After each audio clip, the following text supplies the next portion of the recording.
orúkọ tèmi ni Ọládélé Ọmọlára Christiana tí gbogbo èèyàn mọ̀ sí Lára Aláyọ̀. Àwọn kan tún máa pè mí ní Ìyá Àjù _comedy torí lónìí ọjọ́ kọkàndínlógún oṣù kọkànlá lọ́jọ́ ìbí ẹnìkan pàtàkì ẹni iyì ẹni ẹ̀yẹ ẹni ọlá àti ẹni ọ̀wọ̀ ni wọ́n.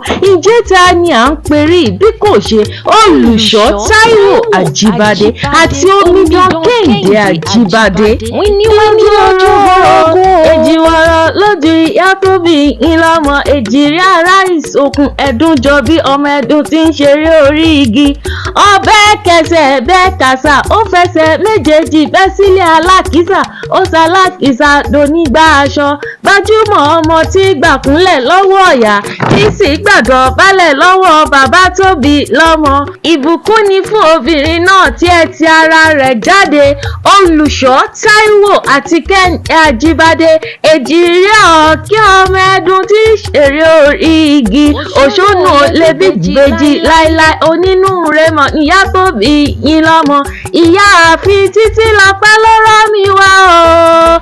Alias more blessing ló ní mọ̀ kìyín ní méje mẹ́jọ ó ní mọ̀ kìyín ní mẹ́sàn-án mẹ́wàá ó wá ní fẹsẹ̀ méjèèjì yà sílé bàbá tó bí yín lọ́mọ nílùú Ondo.